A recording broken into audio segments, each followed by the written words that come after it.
تو میری ماں اور بہنوں، سب سے پہلی ذمہ داری، سب سے اہم ذمہ داری، سب سے بڑی ذمہ داری اللہ سبحانہ و تعالیٰ نے جو ہم کو دی ہے، ہم عورتوں کو دی ہے. عورت چاہے کسی بھی رشتے میں ہو، چاہے ماں کے رشتے میں ہو، چاہے بہن کے رشتے میں ہو، چاہے بیٹی کے رشتے میں ہو، چاہے بہو کے رشتے میں ہو، چاہے ننند یا دیورانی کے رشتے میں ہو، چاہے وہ خود ساس کے رشتے میں کیوں نہ ہو، ہر عورت کے لیے چاہے وہ کسی بھی رشتے سے تعلق رکھتی ہو، اس کے لیے سب سے پہلی ذمہ داری، سب سے اہم ذمہ داری، سب سے بڑی ذمہ داری اس کے لیے یہ ہے کہ وہ اپنے لیے دین علم کو حاصل کریں. سب سے بڑی ذمہ داری ہے میری ماں اور بہنوں، دین کے علم کو حاصل کرنا ہر مسلمان عورت کی ذمہ داری ہے، اور یہ ذمہ داری اللہ سبحانہ و تعالیٰ نے ہم تمام لوگوں کو دی ہے. اب جب ذمہ داری دی ہے میری ماں اور بہنوں، تو میں ایک اور حدیث بھی آپ کے درمیان رکھ دیتی ہوں.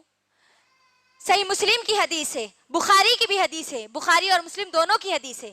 اللہ کے رسول صلی اللہ علیہ وسلم فرماتے ہیں کہ ہر شخص ذمہ دار ہے. غور سے سنیے میری بہنوں، ہر شخص ذمہ دار ہے، اور ہر شخص سے اس کی ذمہ داری کے مطابق سوال کیا جائے گا. ایک حاکم، ایک لیڈر کی ذمہ داری اس کے عوام کی ذمہ داری ہے، اس سے کل اس کے عوام کے بارے میں سوال کیا جائے گا. ایک مرد اپنی بیوی، اپنے گھر والوں پر ذمہ دار ہے، اور اس سے کل قیامت کے دن اس کی ذمہ داری کے بارے میں سوال کیا جائے گا. عورت اپنے شوہر کے گھر کی ذمہ دار ہے، شوہر کے بچوں کی ذمہ دار ہے، شوہر کے مال کی ذمہ دار ہے، اور کل قیامت کے دن اس عورت سے اس کی ذمہ داری کے بارے میں سوال کیا جائے گا. گویا ہر عورت ذمہ دار ہے، ہر انسان ذمہ دار ہے، اور ہر ایک سے اس کی ذمہ داری کے بارے میں سوال کیا جائے گا. غور کریے، سب سے پہلی ذمہ داری اللہ نے مجھے اور آپ کو یہاں پر بتلا دی کہ علم دین کو حاصل کرنا ہے. غور کریے میری بہنوں کہ یہ علم دین حاصل کرنے کی ذمہ داری ہم نے کتنی ادا کی ہے، کتنی ہم کو ادا کرنا ہے. کیا ہمارے پاس اتنا وقت ہے کہ ہم کہہ دیں کہ آج نہیں کل میں سیکھ لوں گی، ابھی تو میں جوان ہوں، بوڑھی ہونے کے بعد سیکھ لوں گی؟ بولیے، کیا ہمارے پاس اتنا وقت ہے؟ نہیں میری ماں اور بہنوں، نہیں ہے.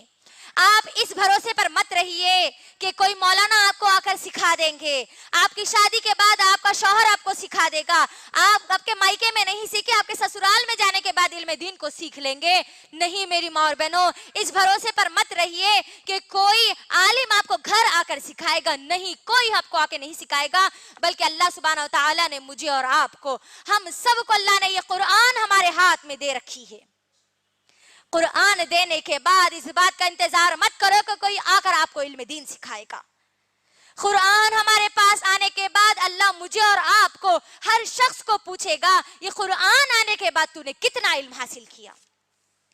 کیونکہ میری بہنوں، غور کرنے والی بات یہ ہے کہ اللہ سبحانہ و تعالیٰ نے اس قرآن کا جو سب سے پہلا فیصلہ جو اللہ نے نازل کیا، سب سے پہلا حکم جو اللہ نے نازل کیا، سب سے پہلی وحی جو اللہ نے نازل کی، سب سے پہلا پیغام جو اللہ نے نازل کیا، وہ پیغام، وہ وحی، وہ فیصلہ علم کی بنیاد پر ہے، علم کے لیے کہا گیا ہے. سورہ علق کی ابتدائی 5 آیتیں میری ماں اور بہنوں سب سے پہلے نازل کی گئی، اور ان آیات میں کیا بتایا گیا؟ اعوذ باللہ من الشیطان الرجیم، بسم اللہ الرحمن الرحیم، اقرأ بسم ربک الذی خلق، خلق الانسان من علق، اقرأ وربک الاکرم الذی علم بالقلم. اللہ نے یہ آیتیں سب سے پہلے نازل کی ہے. غور کریے میری بہنوں، سب سے پہلا حکم مجھے اور آپ کو، ہر انسان کو، ہر مسلمان کو اللہ سبحانہ وتعالیٰ نے علم سیکھنے کی دی ہے. یہ ذمہ داری آج ہم کتنی ادا کر رہے ہیں؟ سوال کریے اپنے آپ سے سوال کریے کہ آج میں علم حاصل کرنے کے لیے کیا کر رہی ہوں، جبکہ اللہ نے پہلا حکم یہی نازل کیا. میری بہنوں غور کریے. اس کے ساتھ ساتھ سنیے ابن ماجہ کی حدیث. اللہ کے رسول صلی اللہ علیہ وسلم فرماتے ہیں، ابن ماجہ جلد نمبر 1 حدیث نمبر 224، اللہ کے رسول صلی اللہ علیہ وسلم فرماتے ہیں، ہر مسلمان کے لیے چاہے وہ مرد ہو یا عورت، علم کا سیکھنا ضروری فرض ہے.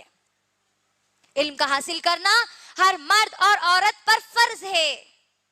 غور کریے میری بہنوں، جس طریقے سے نمازوں کی پابندی کرنا ہمارے لیے فرض ہے، جس طریقے سے رمضان کے روزے رکھنا ہمارے لیے فرض ہے، جس طریقے سے اللہ نے ہم کو استطاعت دی ہے، زکوٰۃ ہم کو اگر ہمارے مال میں نکلتی ہے تو زکوٰۃ دینا جس طریقے سے فرض ہے، جس طریقے سے حج کرنا فرض ہے، اسی طریقے سے میرے اور آپ کے لیے، ہر مسلمان عورت کے لیے، ہر مسلمان مرد کے لیے علم دین کو حاصل کرنا، اس قرآن کے علم کو حاصل کرنا فرض ہے۔ یاد رکھیے میری بہنوں، یاد رکھیے، اس کے اندر ایک اور بات سمجھنے اور غور کرنے کی ہے۔ جو لوگ یہ کہتے ہیں کہ علم سیکھنے کا معاملہ صرف مردوں کے حد تک ہے، اس آیت پر غور کرنے سے ہم کو یہ بات معلوم ہوتی ہے کہ اللہ نے کہا کہ اقرأ، پڑھو، بسم ربک الذی، اپنے رب کے نام سے پڑھو۔ تو اللہ نے اس آیت میں یہ نہیں کہا میری بہنوں کہ اے مردوں تم پڑھو، اے عورتوں تم پڑھو، نہیں، مرد اور عورت ہر ایک کو مخاطب کر کے یہاں پر بیان کیا گیا ہے۔ غور کرنا میری بہنوں، تو علم دین کو حاصل کرنا ہم سب کی سب سے پہلی اور سب سے بڑی ذمہ داری ہے۔ اب میری ماں اور بہنوں، جب ہم لوگ یہ سمجھتی ہیں کہ قرآن کا علم مجھے اور آپ کو حاصل کرنا ہے، سیرت نبوی صلی اللہ علیہ وسلم کا علم مجھے اور آپ کو حاصل کرنا ہے، تو میرا آپ تمام لوگوں سے ایک سوال ہے میری ماں اور بہنوں، اس سوال کا جواب دینے کی کوشش کرنا۔ جب اللہ سبحانہ و تعالیٰ نے مجھے اور آپ کو اس قرآن کا علم حاصل کرنے کا حکم دیا ہے، تو میرا سوال ہے آپ تمام لوگوں سے کہ اللہ سبحانہ و تعالیٰ نے اس قرآن مجید میں سب سے پہلا علم کس چیز کا حاصل کرنے کا حکم دیا ہے؟ کوئی مجھے بتا سکتے ہیں کہ اللہ سبحانہ و تعالیٰ نے قرآن مجید میں سب سے پہلا علم کس چیز کا حاصل کرنے کا حکم دیے ہیں؟ چلیے میں ہی آپ کے درمیان رکھ دیتی ہوں۔ میری ماں اور بہنوں، اللہ نے جہاں کہہ دیا کہ علم حاصل کرنا ہے، ہر مسلمان عورت کی سب سے پہلی اور سب سے بڑی ذمہ داری جب علم حاصل کرنے کی ہے، تو اس کے لیے سب سے اہم بات یہ ہے کہ وہ سب سے پہلے اللہ سبحانہ و تعالیٰ کا علم حاصل کریں، کیونکہ اللہ سبحانہ و تعالیٰ نے قرآن مجید میں سورہ محمد سورہ نمبر 49 آیت نمبر 19 میں اللہ سبحانہ و تعالیٰ نے کہا فَعَلَمْ أَنَّهُ لَا إِلَهَ إِلَّا اللَّهُ۔ اللہ سبحانہ و تعالیٰ کہتے ہیں کہ لوگوں علم حاصل کرو کہ اللہ کے سوا کوئی معبود نہیں ہے۔ ہم کو علم سب سے پہلے کس چیز کا حاصل کرنا ہے؟ کہ اللہ کے سوا کوئی معبود نہیں ہے۔ اس بات پر مجھے اور آپ کو ہر ایک کو ایمان لانا ہے۔ جب ہم یہ علم حاصل کریں گے تو ہمارا ایمان مضبوط ہوگا۔ میری ماں اور بہنوں، ہم کو یہ بات بھی، یہ علم بھی سیکھنے کی ضرورت ہے کہ جب ہم یہ علم حاصل کریں گے کہ اللہ کے سوا کوئی معبود نہیں ہے، تو اس علم کے لیے ہم اپنے ایمان کو کیسے مضبوط کریں، اس کے لیے مجھے اور آپ کو، ہر ایک کو، ہماری صحابہ اور صحابیات کے طریقوں کو دیکھنا ہوگا کہ انہوں نے کیسے مصیبتوں، پریشانیوں میں اپنے قدم کو جمائے رکھا، کیسے وہ اس دین علم کو حاصل کیا کرتی تھی، کیسے اس دین علم کے ذریعے اپنے ایمان کو مضبوط رکھتی تھی۔